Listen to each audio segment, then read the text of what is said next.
Hello everyone. आज की video में हम डिस्कस करेंगे most important previous year questions of paper 1। तो चलिए स्टार्ट करते हैं आज की वीडियो को। हमारा आज का फर्स्ट क्वेश्चन है, which among the following is not a value as propounded by the Indian traditional concept of Purushartha? Dharma, अर्थ, भक्ति, मोक्ष। निम्नलिखित में से कौन सा पुरुषार्थ की भारतीय पारंपरिक अवधारणा द्वारा प्रतिपादित मूल्य नहीं है? धर्म, अर्थ, भक्ति, मोक्ष।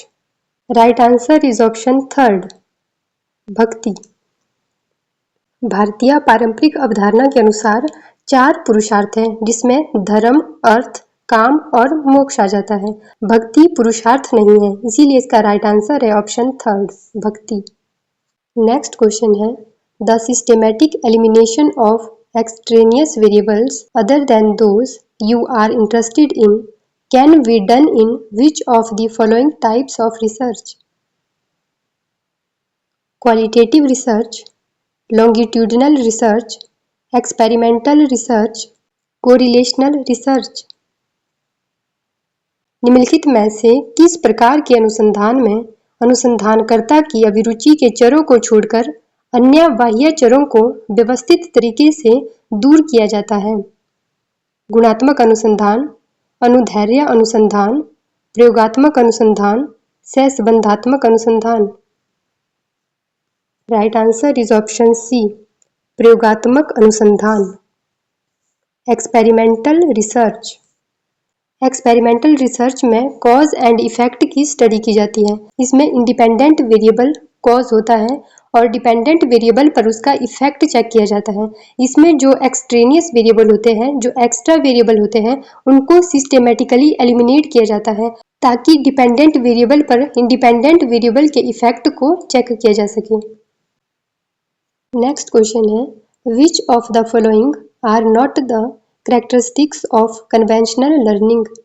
Option A emphasizes on self-directed learning and independent study.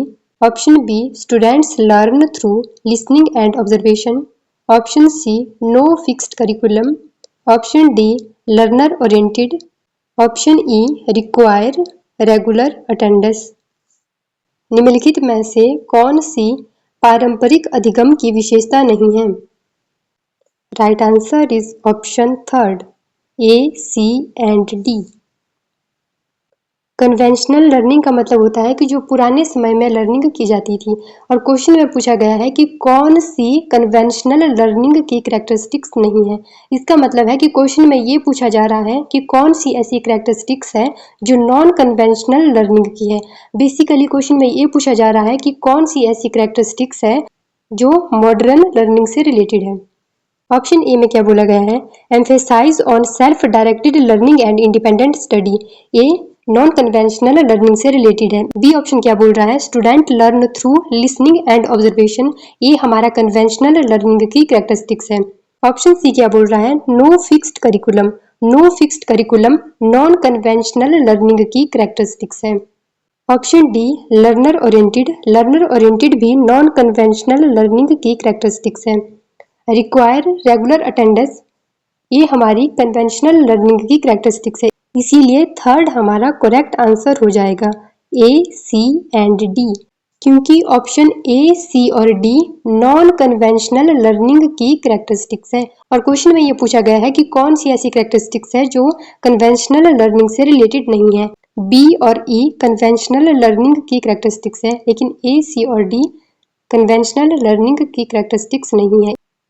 Next question है, convention on biodiversity CBD was opened for signature during option first earth summit, option second Montreal protocol, option third Kyoto protocol, option fourth Stockholm convention. जैव विविधता संबंधी अभिसमय किसके दौरान हस्ताक्षर के लिए रखा गया था? राइट आंसर इज ऑप्शन 1, पृथ्वी शिखर सम्मेलन, earth summit. Convention on biodiversity (CBD) signature के लिए ओपन किया गया था 1992 में अर्थ समिट के दौरान। अर्थ समिट भी 1992 में हुआ था। नेक्स्ट क्वेश्चन मैचिंग का है। लिस्ट 1 को लिस्ट 2 से मैच करना है। लिस्ट 1 में स्टोरेज मीडिया दिए गए हैं और लिस्ट 2 में टाइप ऑफ स्टोरेज दी गई है। लिस्ट 1 में दिया है hard disk drive, USB flash memory, blue रे डिस्क और लिस्ट 2 में दिया है optical, magnetic and solid state. Hard disk drive magnetic storage का टाइप है, ए का 2 हो जाएगा। USB flash memory solid state का टाइप है, बी का 3 एंड ब्लू रे डिस्क ऑप्टिकल स्टोरेज का टाइप है।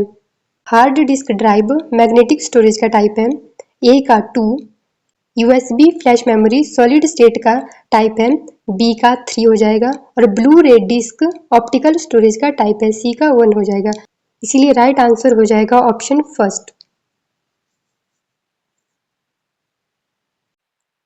नेक्स्ट क्वेश्चन है which of the following computer memory types are volatile? Option A CMOS memory, option B cache memory, option C flash memory, option D hard disk, option E RAM. निम्नलिखित में से कौन से प्रकार की computer memory अस्थिर होती है? Right answer is option 4 B and E, cache memory and RAM. Right answer is option 4 B and E, cache memory and RAM volatile in nature होती है। वोलेटाइल का मतलब होता है कि अगर सिस्टम की पावर सप्लाई ऑफ कर दी जाती है तो जो डेटा होता है, जो मेमोरी होती है, वो इरेज हो जाती है। और नॉन वोलेटाइल का मतलब होता है कि अगर सिस्टम की पावर सप्लाई ऑफ कर दी जाती है उसके बाद भी जो मेमोरी होती है, जो डेटा होता है, वो इरेज नहीं होता, वो परमानेंट होता है। और वोलेटाइल मेमोरी के केस में जो डेटा होता है, जो मेमोरी होती है, वो टेम्पररी इन नेचर होती है। नेक्स्ट क्वेश्चन है Anil has an MP3 file storage on his computer, which type of data is stored in an MP3 file? Video, sound, image, text. Anil ने अपने कंप्यूटर में एक MP3 फाइल भंडारित की। MP3 फाइल में किस प्रकार के डेटा का भंडारण किया जाता है? Right answer is option second ध्वनि, साउंड। MP3 फाइल में साउंड को स्टोर किया जाता है और MP4 फाइल में वीडियो को स्टोर किया जाता है। नेक्स्ट क्वेश्चन है एनालॉजी रफली कॉरेस्पॉन्ड्स टू? ऑप्शन फर्स्ट अनुमिति, ऑप्शन सेकंड उपमिति, ऑप्शन थर्ड आगम, ऑप्शन फोर्थ प्रत्यक्ष। सादृश्यता मोटे तौर पर किसके अनुरूप है? Right answer is option second उपमिति। एनालॉजी का मतलब होता है जब हम दो चीजों को आपस में कंपेयर करते हैं और उनके बीच की सिमिलैरिटीज को चेक करते हैं, उनके बीच जो समानता होती है उसको चेक करते हैं, उसको हम बोलते हैं एनालॉजी।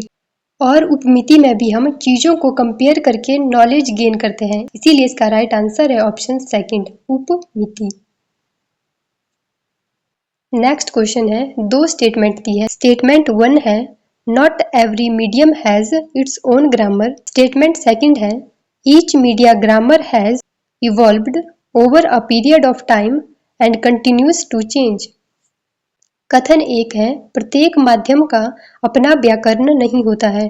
कथन 2 है प्रत्येक मीडिया व्याकरण कालक्रम से विकसित हुए हैं और इसमें परिवर्तन होता रहता है।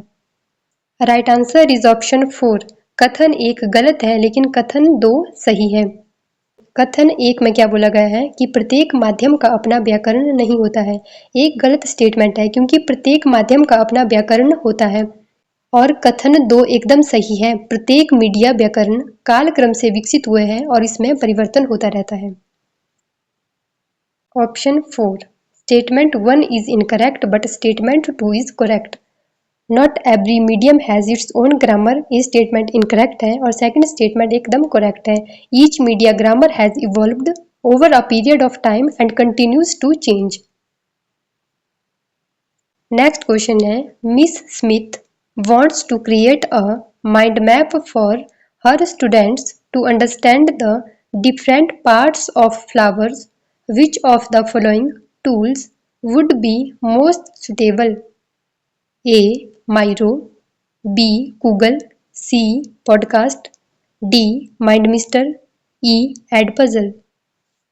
बेसिकली क्वेश्चन में ये पूछा गया है कि हम माइंड मैप क्रिएट करने के लिए कौन से टूल्स का यूज कर सकते हैं। इसका राइट आंसर है option third, A, B and D. Mind map create करने के लिए हम माइरो, गूगल और माइंड मिस्टर का यूज करते हैं, इसीलिए इसका राइट आंसर है option third, A, B and D. EdPuzzle का यूज हम इंटरेक्टिव वीडियो बनाने के लिए करते हैं। नेक्स्ट क्वेश्चन है, among the following greenhouse gas whose global warming potential is considered as 1. Chlorofluorocarbon, nitrous oxide, carbon dioxide, methane. Right answer is option third, carbon dioxide. Carbon dioxide की global warming potential को 1 consider किया जाता है। Global warming potential and life time of green house gases. Carbon dioxide की global warming potential को हम 1 consider करते हैं। जब हम ग्लोबल वार्मिंग पोटेंशियल को मेजर करते हैं तो कार्बन डाइऑक्साइड को हम वेस्ट के रूप में लेते हैं। यहाँ पर जो 6 ग्रीन हाउस गैस दी गई है, इनको हमने क्योटो प्रोटोकॉल में इंक्लूड किया है।